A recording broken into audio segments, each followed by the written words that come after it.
Hello students, preparation circle channel पर आप सभी का स्वागत है।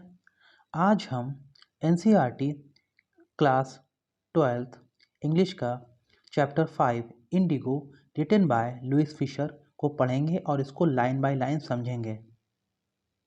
चलिए स्टार्ट करते हैं। पहले हम अबाउट द ऑथर पढ़ेंगे।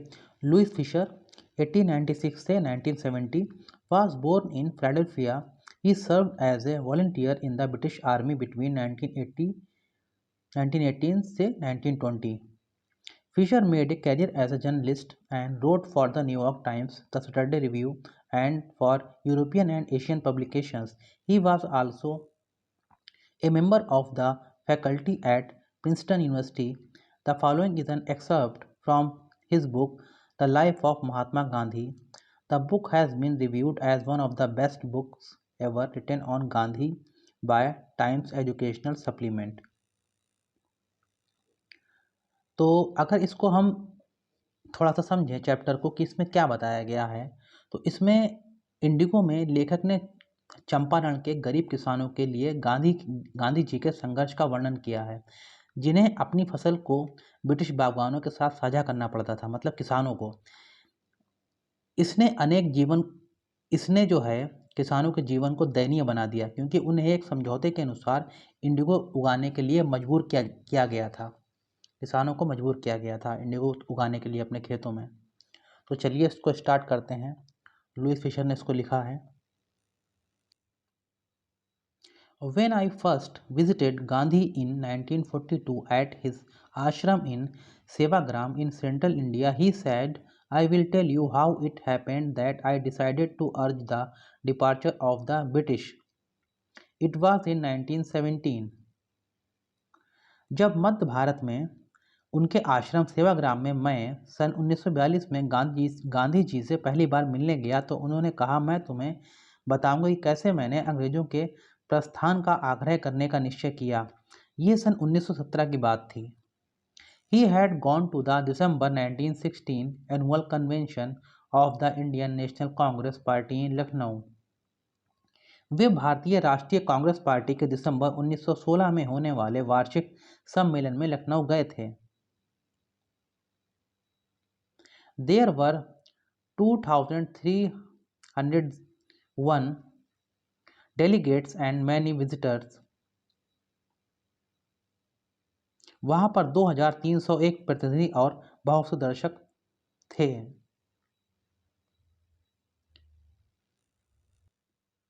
During the proceedings, Gandhi recounted, a peasant came up to me looking like any other peasant in India, poor and emaciated, and said, I am Rajkumar Shukla.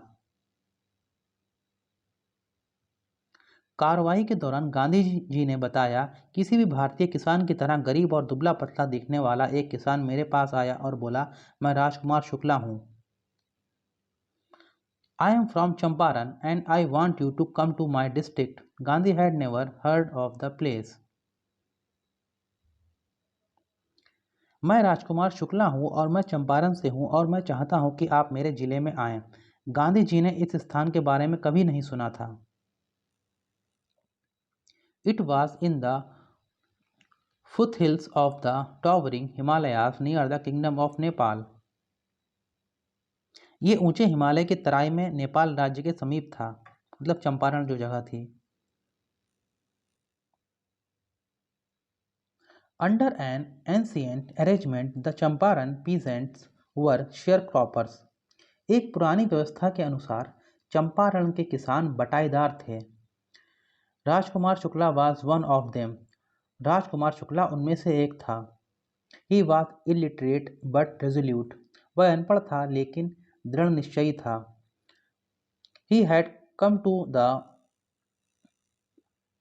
Congress session to complain about the injustice of the landlord system in Bihar, and somebody had probably said, speak to Gandhi. वह बिहार में जमींदारी व्यवस्था के अन्याय के बारे में शिकायत करने के लिए कांग्रेस अधिवेशन में आया था और शायद किसी ने उससे कहा था, गांधी जी से बात करो। Gandhi told Shukla he had an appointment in the Kanpur and was also committed to go to other parts of India. Gandhi ji ने शुक्ला से कहा कि उन्हें कानपुर में किसी से मिलना है और वह भारत के अन्य भागों में जाने के लिए भी वचनबद्ध हैं। Shukla accompanied him everywhere. Shukla हर जगह उनके साथ गया। Then Gandhi returned to his ashram near Ahmedabad. फिर गांधी जी अहमदाबाद के पास अपने आश्रम लौट आए। For weeks he never left Gandhiji's side. कई सप्ताह तक उसने गांधी जी का साथ बिल्कुल नहीं छोड़ा। Shukla followed him to ashram. For weeks he never left Gandhi's side. Shukla उनके पीछे पीछे आश्रम तक आ पहुंचा। कई सप्ताह तक उसने गांधी जी का साथ बिल्कुल नहीं छोड़ा। Fix a date he begged. तारीख निश्चित करें, उसने प्रार्थना की। Impressed by the sharecroppers tenacity and story, Gandhi said, I have to be in Calcutta on such and such a date. Come and meet me and take me from there. बटाईदार की लगन और कहानी से प्रभावित होकर गांधी जी ने कहा, मुझे अमुक अमुक तारीख को कलकत्ता में होना है, आ जाना और मुझसे मिलना और मुझे वहां ले जाना। Months passed. Shukla was sitting on his haunches at the appointed spot in Calcutta when Gandhi arrived. He waited till Gandhi was free. कई महीने बीत गए। जब गांधी जी आए तब शुक्ला कलकत्ता में निश्चित स्थान पर कूल्हों के बल बैठा था। उसने गांधी जी के फुर्सत में आने तक इंतजार किया। फिर दोनों बिहार के पटना शहर के लिए रेलगाड़ी में चढ़ गए।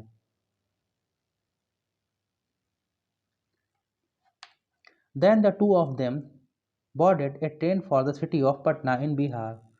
There Shukla led him to the house of a lawyer named Rajendra Prasad, who later became president of Congress Party and of India.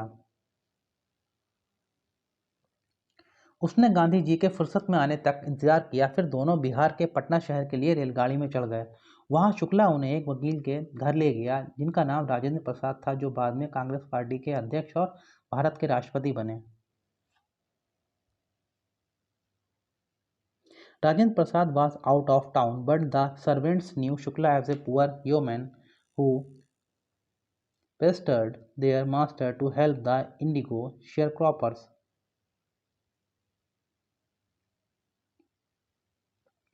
Rajendra Prasad शहर से बाहर थे, किंतु नौकर शुक्ला को ऐसे गरीब किसान के रूप में जानते थे जो उनके मालिक को नील की खेती करने वाले बटाईदारों की सहायता करने के लिए बातें करके परेशान करता रहता था।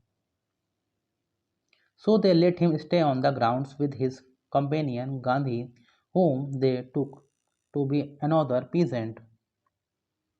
इसलिए उसे व उसके साथी गांधी जी को, जिन्हें उन्होंने दूसरा किसान समझा था, आंगन पर ठहरने की अनुमति दे दी, मतलब आंगन में रुकने की अनुमति दे दी।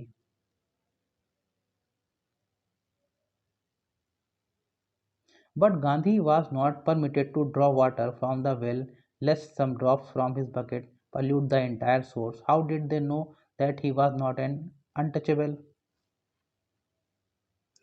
लेकिन गांधी जी को कुएं से पानी भरने की अनुमति इसलिए नहीं दी गई कि कहीं उनकी बाल्टी की कुछ बूंदें पूरे कुएं के पानी को गंदा ना कर दें। उन्हें कैसे पता चलता कि वह गांधी जी अछूत नहीं थे।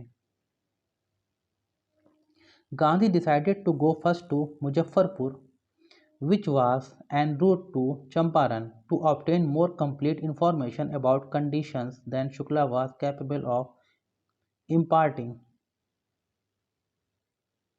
शुक्ला जितनी जानकारी दे सकता था, उससे ज़्यादा पूरी जानकारी प्राप्त करने के लिए गांधी जी ने पहले मुजफ्फरपुर जाने का फैसला किया, जो चंपारण के रास्ते में था।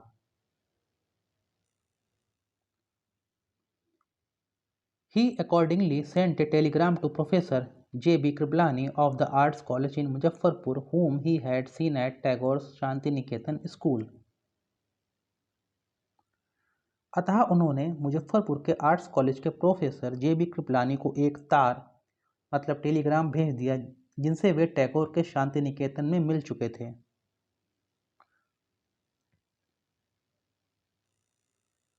The train arrived at midnight 15 April 1970. रेलगाड़ी 15 अप्रैल 1917 की मध्यरात्रि को पहुंची। Kripalani was waiting at the station with a large body of students. Kripalani छात्रों के विशाल समूह के साथ स्टेशन पर इंतजार कर रहे थे। Gandhi stayed there for 2 days in the home of Professor Malkani, a teacher in a government school. वहां गांधी जी प्रोफेसर मलकानी के घर 2 दिन रुके जो सरकारी स्कूल के अध्यापक थे। It was an extraordinary thing in those days, Gandhi commented, for a government professor to harbor a man like me.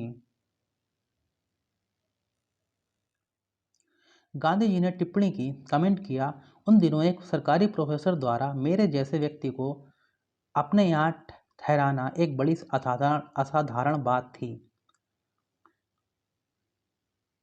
In smaller localities, the Indians were afraid to show sympathy for advocates of home rule. छोटे स्थानों पर स्वशासन के पक्षधरों के प्रति सहानुभूति दिखाने में भारतीय लोग डरते थे। The news of Gandhi's advent and of the nature of his mission spread quickly through Muzaffarpur and to Champaran. Gandhi ji के आने और उनके लक्ष्य की प्रकृति का समाचार न्यूज़ जल्दी ही मुजफ्फरपुर से होकर चंपारण तक फैल गई। Sharecroppers from Champaran began arriving on the foot and by conveyance to see their champion. Champaran के बटाईदार पैदल तथा वाहनों से अपने पक्षधर से मिलने आने लगे। Muzaffarpur lawyers called on Gandhi to brief him. They frequently represented peasant group in court. They told him about their cases and reported the size of their fee. किसान समुदाय का प्रतिनिधित्व करने वाले मुजफ्फरपुर के वकील गांधी जी से मिले। उन्होंने उनके किसानों के केसों के बारे में बताया और अपनी फीस के आकार की जानकारी दी, अर्थात बताया कि वे कितनी फीस लेते थे। Gandhi ji chided the lawyers for collecting big fee from the sharecroppers. बटाईदारों से मोटी फीस लेने के कारण गांधी जी ने वकीलों को फटकारा। He said, I have come to the conclusion that we should stop going to law courts. Gandhi ji ने कहा, मैं इस निष्कर्ष पर पहुंचा हूं कि हमें न्यायालयों में कोर्ट में जाना बंद कर देना चाहिए। Taking such cases to the courts does little good, where the peasants are so crushed and fear-stricken. Law courts are useless. इस प्रकार के मुकदमों को कोर्ट में ले जाने से कोई भला नहीं होता। जहां किसान इतने कुचले हुए और भयभीत हैं, वहां न्यायालय बेकार है। The real relief for them is to be free from fear. भय से मुक्त होना ही उनके लिए असली राहत है। डर से मुक्ति ही उनके लिए असली राहत है। Most of the arable land in the Champaran district was divided into large estates owned by Englishmen and worked by Indian tenants.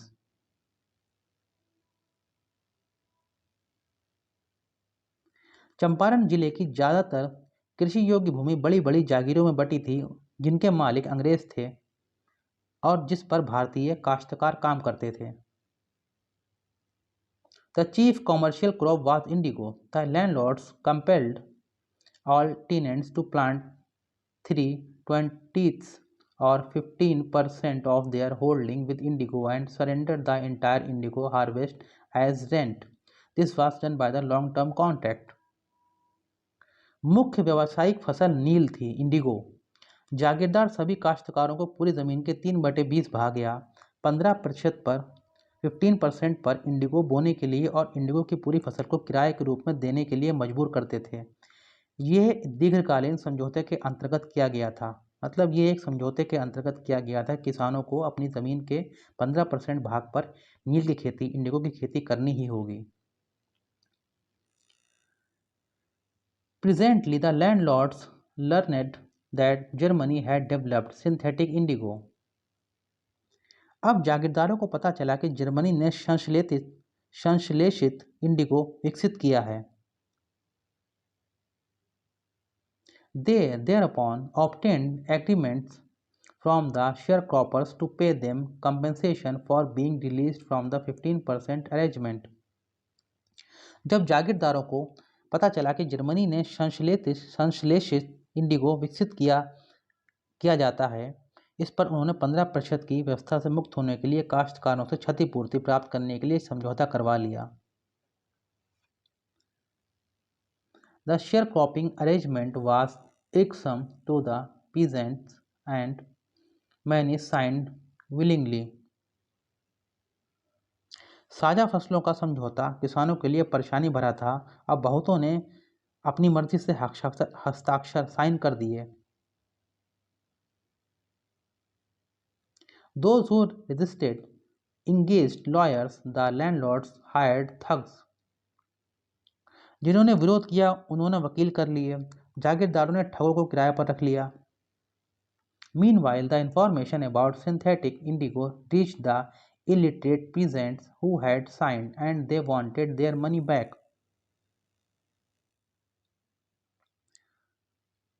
इसी दौरान संश्लेषित इंडिगो की सूचना उन अनपढ़ किसानों तक पहुंच गई जिन्होंने साइन कर दिए थे और उन्होंने अपने पैसे वापस मांगने चाहे। At this point, Gandhi arrived in Champaran. ऐसे समय पर गांधी जी चंपारण पहुंचे। He began by trying to get the facts. उन्होंने तथ्यों को प्राप्त करने की कोशिश में अपना काम शुरू किया। First, he visited the secretary of the British Landlords Association. सबसे पहले वे अंग्रेज जागीरदारों के संगठन के सचिव से मिले। The secretary told him that they could give no information to an outsider. Gandhi answered that he was no outsider. सचिव ने कहा कि वे किसी बाहरी आदमी को कोई जानकारी नहीं दे सकते। गांधी जी ने उत्तर दिया कि वह कोई बाहरी आदमी नहीं थे। Next, Gandhi called on the British official commissioner of the Tirhut division in which the Champaran district lay. फिर गांधी जी तिरहुट डिवीजन जिसमें चंपारण जिला पड़ता था उसके ब्रिटिश अधिकारी कमिश्नर से मिले। The Commissioner Gandhi reports proceeded to bully me and advised me forthwith to leave Tirhut. Gandhi ji बताते हैं कमिश्नर मुझे डराने धमकाने लगा और मुझे तुरंत तिरहुत छोड़ने की सलाह दी। Gandhi did not leave. Instead, he proceeded to Motihari, the capital of Champaran. Gandhi ji ने तिरहुत नहीं छोड़ा, बजाय इसके वे चंपारण की राजधानी मोतिहारी की ओर चल पड़े। Several lawyers accompanied him. कई वकील उनके साथ चले। At the railway station, a vast multitude greeted Gandhi. Railway station पर विशाल भीड़ ने गांधी जी का स्वागत किया। He went to a house and, using it as headquarters, continued his investigations. वे एक घर पर गए और उसे मुख्यालय की तरह काम में लेते हुए अपनी जांच जारी रखी। A report came in that a peasant had been maltreated in a nearby village. एक खबर आई कि पास के एक गांव में एक किसान के साथ दुर्व्यवहार किया गया था। Gandhi decided to go and see. The next morning he started out on the back of an elephant. Gandhi ji ने जाकर देखने का निश्चय किया। अगली सुबह वे हाथी की पीठ पर बैठकर निकल पड़े। He had not proceeded far when the police superintendent's messenger overtook him and ordered him to return to town in his carriage. अगली सुबह वे हाथी की पीठ पर बैठकर निकल पड़े। वे ज़्यादा दूर नहीं गए थे कि पुलिस सुपरिटेंडेंट का संदेशवाहक आ गया और उन्हें अपने वाहन में नगर लौटने का आदेश दिया। Gandhi complied. The messenger drove Gandhi home where he served him with an official notice to quit Champaran immediately. Gandhi ji ने आज्ञा का पालन किया। संदेशवाहक गांधी जी को अपनी गाड़ी में बिठाकर घर लाया जहां उसने उन्हें तुरंत चंपारण छोड़ने की आधिकारिक सूचना दी। Gandhi signed a receipt for the notice and wrote on it that he would disobey the order. Gandhi ji ने रसीद पर साइन किया और इस पर लिखा कि वह आदेश का उल्लंघन करेंगे। In consequence, Gandhi received a summons to appear in the court next day. परिणाम स्वरूप गांधी जी को अगले दिन न्यायालय में उपस्थित होने का कानूनी आदेश मिल गया। All night Gandhi remained awake. He telegraphed Rajendra Prasad to come from Bihar with influential friends. He sent instructions to the ashram. He wired a full report to the viceroy. पूरी रात गांधी जी जागते रहे। उन्होंने राजेंद्र प्रसाद को प्रभावशाली दोस्तों के साथ बिहार से आने के लिए तार किया। उन्होंने आश्रम के लिए निर्देश भेजे। उन्होंने तार द्वारा पूरी रिपोर्ट वायसराय को भेजी। Morning found the town of Motihari black with peasants. सुबह मोतिहारी कस्बा किसानों से भर गया। They did not know Gandhi's record in South Africa. वे नहीं जानते थे कि दक्षिण अफ्रीका में गांधी जी ने क्या किया था। They had merely heard that a Mahatma who wanted to help them was in trouble with the authorities. उन्होंने सिर्फ यही सुना था कि कोई महात्मा जो उनकी मदद करना चाहता है वह अधिकारियों के साथ उलझ गया था। Their spontaneous demonstration in thousands around the courthouse was the beginning of their liberation from fear of the British. Court के इर्द गिर्द हजारों की संख्या में उनका सहज प्रदर्शन अंग्रेजों के डर से उनकी मुक्ति की शुरुआत थी। The officials felt powerless without Gandhi's cooperation. Gandhi ji के सहयोग के बिना अधिकारी असहाय महसूस कर रहे थे। He helped them regulate the crowd. उन्होंने मतलब गांधी जी ने भीड़ को नियंत्रित करने में उनकी अधिकारियों की मदद की।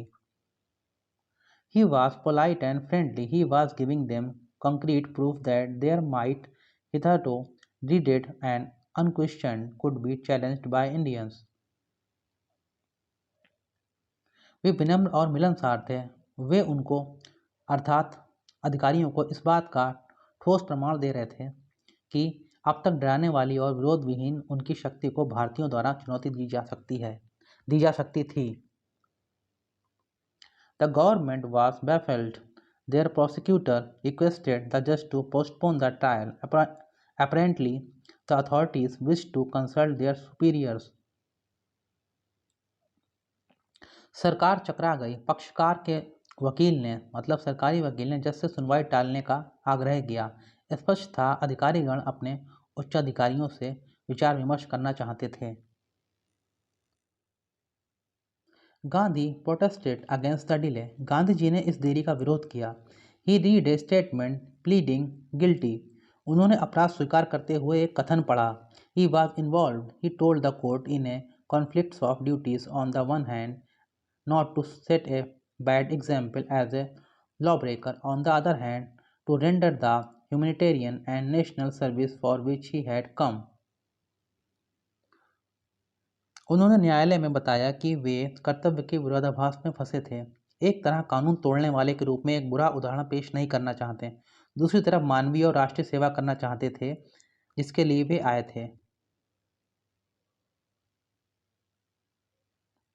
He disregarded the order to leave, not for want of respect for lawful authority, but in obedience to the higher law of court. Being the voice of conscience, he asked the penalty due. उन्होंने जाने के आदेश का उल्लंघन किया, कानूनी अधिकारियों के प्रति आदर के अभाव के कारण नहीं, वरन हमारे अस्तित्व के और भी बड़े कानून आत्मा की आवाज का पालन करते हुए। उन्होंने उचित दंड की मांग की। The magistrate announced that he would pronounce sentence after a 2 hours recess and asked Gandhi to furnish bail for those 120 minutes. Gandhi refused. The judge released him without bail. Magistrate ने घोषणा की वह 2 घंटे के अवकाश के बाद निर्णय सुनाएगा और उन 120 मिनटों के लिए गांधी जी से जमानत देने को कहा। गांधी जी ने मना कर दिया। जज ने उन्हें बिना जमानत के छोड़ दिया। When the court reconvened, when the court reconvened, the judge said he would not deliver the judgment for several days. Meanwhile, he allowed Gandhi to remain at liberty. जब अदालत फिर शुरू हुई तो जज ने कहा कि वह कई दिन तक फैसला नहीं सुनाएंगे। इस दौरान गांधी जी को आज़ाद रहने की अनुमति दे दी गई, स्वतंत्र रहने की अनुमति दे दी।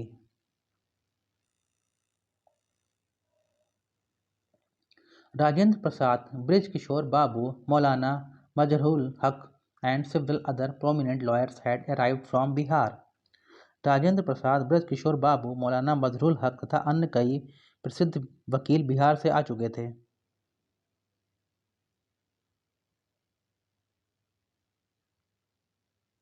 They conferred with गांधी, उन्होंने गांधी जी से विचार विमर्श किया। What would they do if he was sentenced to prison? Gandhi asked. Gandhi ji ने पूछा कि यदि उन्हें जेल भेजने की सजा सुनाई गई तो वे क्या करेंगे।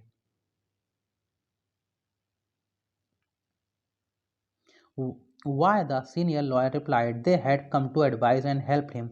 If he went to jail, there would be nobody to advise and they would go home.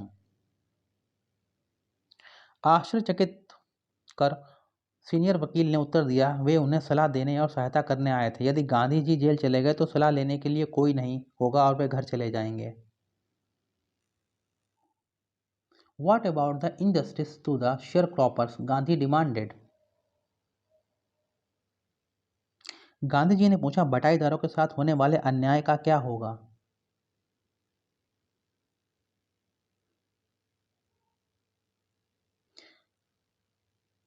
Gandhi demanded. The lawyers withdrew to consult. Rajendra Prasad had recorded the upshot of their consultations. They thought amongst themselves that Gandhi was totally a stranger and yet he was prepared to go to prison for the sake of the peasant. If they, on the other hand, being not only residents of the adjoining district but also those who claimed to have served these peasants, should go home, it would be shameful desertion.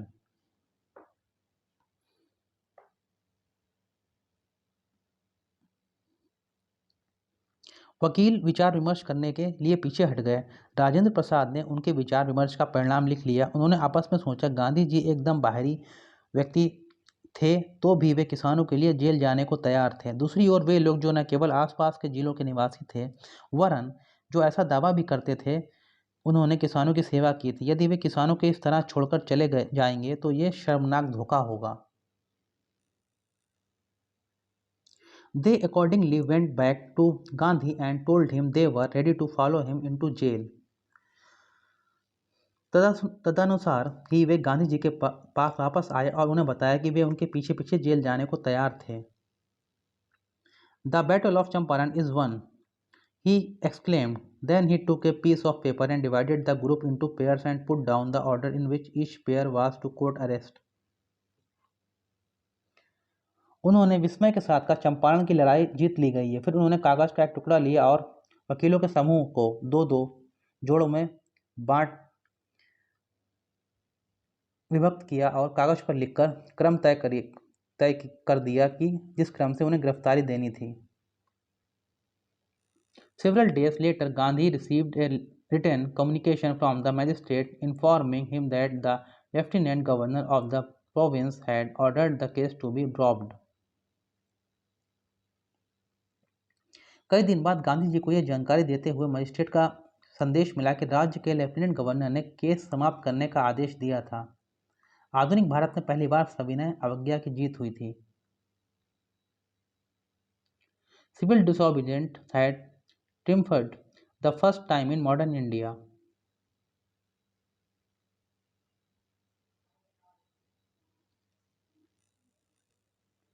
कई दिनों बाद गांधी जी को यह जानकारी देते हुए magistrate का संदेश मिला कि राज्य के लेफ्टिनेंट गवर्नर ने केस समाप्त करने का आदेश दिया था। आधुनिक भारत में पहली बार सविनय अवज्ञा की जीत हुई थी। Gandhi and the lawyer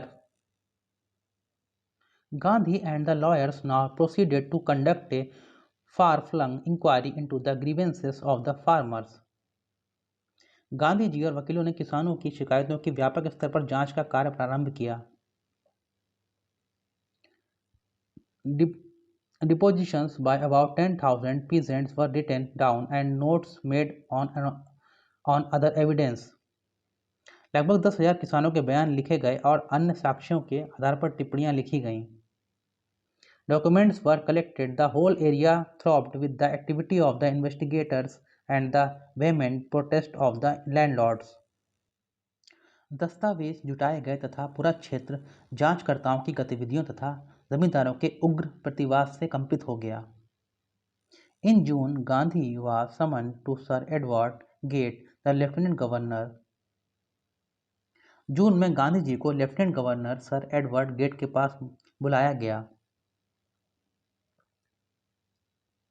Before he went, he met leading associates and again laid detailed plans for civil disobedience if he should not return. जाने से पहले गांधी जी अपने प्रमुख सहयोगियों से मिले और न लौटने की स्थिति में फिर से सविनय अवज्ञा की विस्तृत योजना तैयार की। Gandhi had four protracted interviews with the lieutenant governor, who is a result appointed an official commission of inquiry into the indigo sharecroppers situation. Gandhi ji ने लेफ्टिनेंट गवर्नर से 4 मुलाकातें की। परिणाम स्वरूप उसने लेफ्टिनेंट गवर्नर ने इंडिगो बटाईदारों की हालत का पता लगाने के लिए एक आधिकारिक आयोग गठित कर दिया।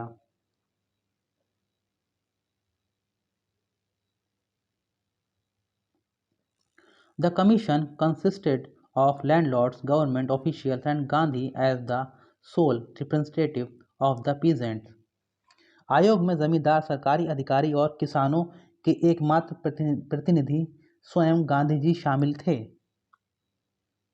Gandhi remained in Champaran for an initial uninterrupted period of 7 months and then again for several shorter visits. Gandhi ji शुरू में लगातार 7 महीनों तक चंपारण में रहे और फिर कई बार थोड़े थोड़े से समय के लिए जाते रहे। The visit, undertaken casually on the entreaty of an unlettered peasant in the expectation that it would last a few days, occupied almost a year of Gandhi's life. एक अनपढ़ किसान की प्रार्थना पर की गई अचानक यात्रा, जिसकी कुछ ही दिन चलने की संभावना थी, ने गांधी जी के जीवन का लगभग 1 साल ले लिया। The official inquiry assembled a crushing mountain of evidence against the big planters, and when they saw this, they agreed in principle to make refunds to the peasants. But how much must we pay? They asked Gandhi. आधिकारिक जांच ने बड़े बड़े जमींदारों के विरुद्ध ढेर सारे ठोस सबूत इकट्ठा कर लिए और जब उन्होंने सरकारी अधिकारियों ने इसे देखा तो वे सिद्धांततः किसानों को पैसा वापस करने के लिए तैयार हो गए। उन्होंने गांधी जी से पूछा, लेकिन हमें कितना चुकाना होगा? They thought he would demand repayment in full of the money which they had illegally and deceitfully extorted from the sharecroppers.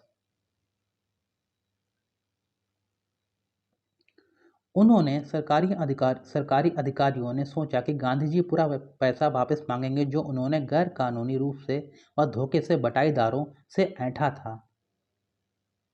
He asked only 50%. There he seemed adamant, writes Reverend J. J. Z. Hodge, a British missionary in Champaran who observed the entire episode at close range. उन्होंने सिर्फ 50% मांगा। एक अंग्रेज commissioner आदरणीय जे Z हौजा, जिन्होंने चंपारण की पूरी घटना नजदीक से देखी थी, ने लिखा था, thinking probably that he would not give way, the representative of the planters offered to refund to the extent of 25%, and to his amazement, Mr. Gandhi took him at his word, thus breaking the deadlock. वहाँ वह गांधी जी जिद्दी या हठी प्रतीत हुए, शायद ये सोच कर कि वह गांधी नहीं मानेंगे। जमींदारों के प्रतिनिधि ने 25% तक लौटाने का प्रस्ताव किया और उसके जमींदारों के प्रतिनिधि के आश्चर्य का ठिकाना न रहा जब गांधी जी ने उसकी बात मान ली और इस तरह गतिरोध समाप्त कर दिया। This settlement was adopted unanimously by the commission। इस समझौते को आयोग ने निर्विरोध स्वीकार कर लिया, मतलब बिना किसी विरोध के आयोग ने इसको स्वीकार कर लिया। Gandhi explained that the amount of the refund was less important than the fact that the landlords had been obliged to surrender part of the money and with it part of their prestige। Gandhi ji ने समझाया कि वापसी की रकम इस तथ्य की अपेक्षा कम इम्पॉर्टेंट थी जितनी कि जमींदार लोग पैसे का कुछ हिस्सा लेने के लिए मजबूर हो गए और इसके साथ ही अपनी प्रतिष्ठा का कुछ हिस्सा भी देने को मजबूर हो गए। Therefore, as far as the peasants were concerned, the planters had behaved as lords above the law. Now the peasant saw that he had rights and defenders. He learned courage। इसलिए जहाँ तक किसानों का सवाल था, उन्होंने उनके साथ ऐसे बड़े आदमियों जैसा व्यवहार किया था कि मानो वे कानून से ऊपर हों। अब किसानों ने देख लिया कि उनके पास अधिकार और रक्षक थे। उसने साहस करना सीख लिया। Events justified Gandhi's position. घटनाओं ने गांधी जी की स्थिति को सही सिद्ध किया। With in a few years the British planters abandoned their estates which reverted to the peasant। indigo sharecropping disappeared। कुछ ही सालों में अंग्रेज जागीरदारों ने अपनी जागीरें छोड़ दी जिन्हें किसानों को वापस दे दिया गया। इंडिगो की बटाईदारी समाप्त हो गई। Gandhi never contented himself with large political or economic solutions। Gandhi ji बड़े राजनीतिक तथा आर्थिक समाधानों से कभी भी संतुष्ट नहीं होते थे।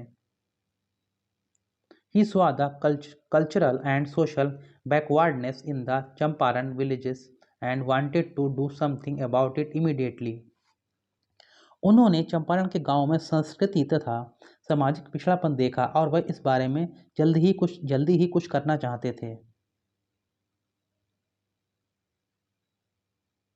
He appealed for teachers Mahadev Desai and Narhari Parikh, two young men who had just joined Gandhi as disciples, and their wives volunteered for the work। उन्होंने अध्यापकों से अपील की कि दो युवक महादेव देसाई और नरहरि पारिक जो अभी अभी गांधी जी के शिष्य बने थे तथा उनकी पत्नियों ने काम के लिए अपने आप को प्रस्तुत किया।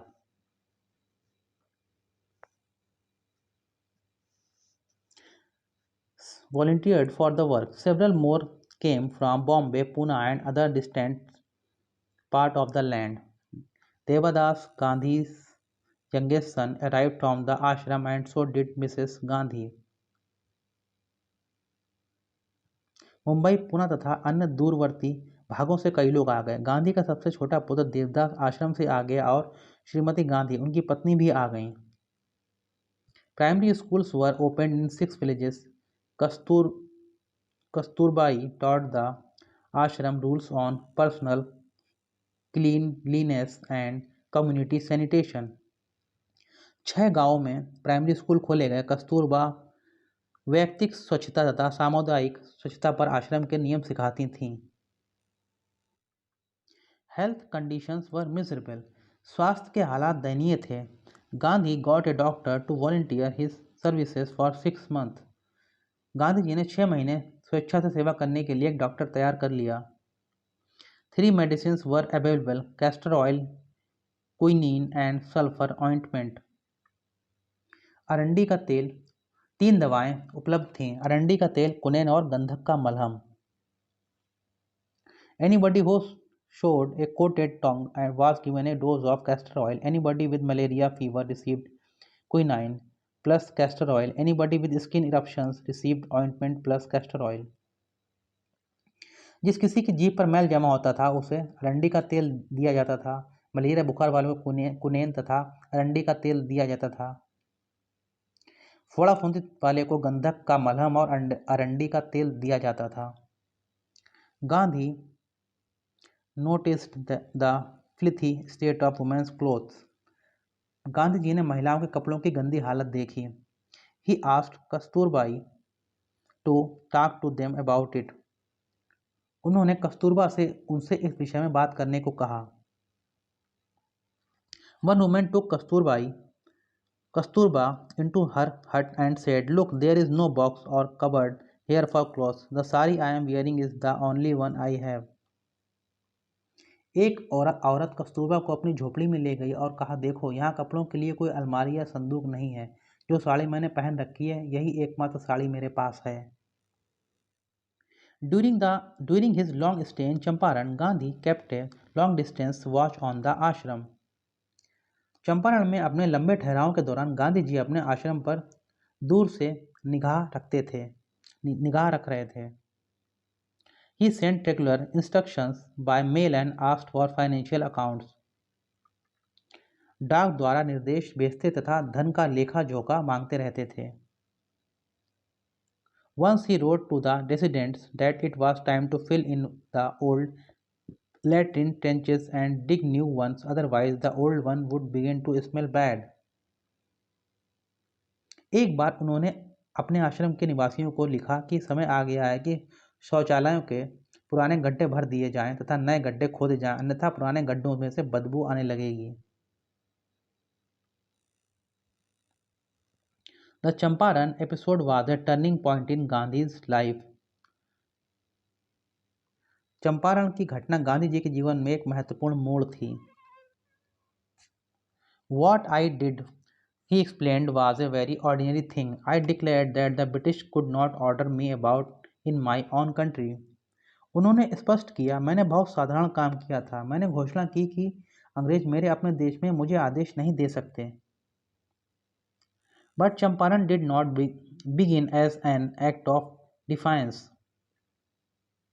लेकिन चंपारण की घटना अवज्ञा के कृत्य के तरह शुरू नहीं हुई है।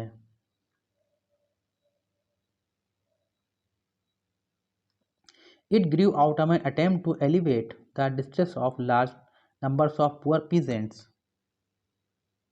ये बड़ी संख्या में निर्धन किसानों के कष्ट को दूर करने के एक प्रयास से उत्पन्न हुई है। This was the typical Gandhi pattern. His politics were intertwined with the practical day-to-day problems of the millions. His was not a loyalty to abstractions, it was a loyalty to living human beings. ये गांधी का अपना विशिष्ट तरीका था। उनकी राजनीतिक विचारधाराएं लाखों लोगों की रोजमर्रा की व्यवहारिक समस्याओं में गुथी हुई थी।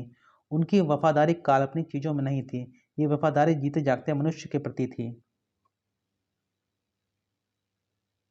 In everything Gandhi did, moreover, he tried to mold a new free Indian who could stand on his own feet and thus make India free. इसके अलावा गांधी जी जो कुछ करते उनमें वे एक नया स्वतंत्र भारतीय ढालना चाहते थे जो अपने पैरों पर खड़ा हो सके और इस तरह भारत को आज़ाद करा सके। Early in the Champaran action Charles Freer Andrews, the English pacifist who had become a devoted follower of Mahatma, came to bid Gandhi farewell before going a tour of duty to the Fiji Islands. Champaran घटना के शुरू में एक अंग्रेज शांति दूत Charles फीर Andrews, जो महात्मा गांधी के समर्पित अनुयायी बन चुके थे, फिजी टापू पर अपनी सरकारी सेवा पर जाने से पहले विदाई लेने आए। Gandhi's lawyer friends thought it would be a good idea for Andrews to stay in Champaran and help them. Gandhi ji के वकील दोस्तों ने सोचा कि एंड्रयूस का चंपारण में ठहरना तथा उनकी मदद करना अच्छा होगा। Andrews was willing if Gandhi agreed, but Gandhi was vehemently opposed. Andrews रुकना चाहते थे यदि गांधी जी सहमत होते, लेकिन गांधी जी इसके सख्त खिलाफ थे। He said, "You think that in this unequal fight it would be helpful if we have an Englishman on our side. This shows the weakness of your heart. लेकिन गांधी जी इसके सख्त खिलाफ थे। उन्होंने कहा, तुम्हें लगता है कि इस गैर बराबरी की लड़ाई में किसी अंग्रेज का हमारे पक्ष में होना फायदेमंद होगा? इससे आपके हृदय की कमजोरी प्रकट होती है। The cause is just and you must rely upon yourself to win the battle. You should not seek a prop in mister Andrews because he happens to be an Englishman. मुद्दा न्याय संगत है और युद्ध जीतने के लिए आपको अपने ऊपर ही निर्भर होना चाहिए। मिस्टर एंड्रूज जो संयोगवश एक अंग्रेज हैं, उनके रूप में आप बैसाखी ना ढूंढें।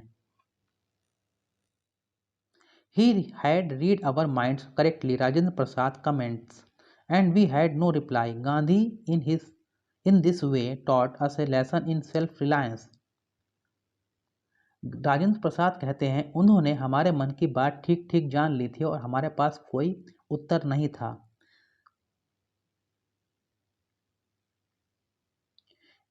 इस तरह गांधी जी ने हमें स्वावलंबन का पाठ पढ़ाया। Self reliance, Indian independence and help to sharecroppers were all bound together. स्वावलंबन, भारत की स्वाधीनता और बटाईदारों की सहायता से सब एक दूसरे से जुड़े थे। तो स्टूडेंट्स, यहीं पर ये चैप्टर ख़त्म होता है। जैसा कि आपने इसको समझा, गांधी जी ने जो किसानों की नील की समस्या जो थी, उनको ज़बरदस्ती किया जाता था नील की खेती करने के लिए, उसको किस तरह से मुक्ति दिलाई। अगर आपको ये अच्छा लगा हो तो आप हमारे चैनल प्रिपरेशन सर्किल को सब्सक्राइब जरूर कीजिएगा, वीडियो को लाइक कीजिएगा, शेयर कीजिएगा, कमेंट भी कीजिएगा। और क्लास 12th NCERT के बाकी बचे हुए चैप्टर्स को हम बहुत जल्दी ही कंप्लीट करेंगे। हमारा वीडियो देखने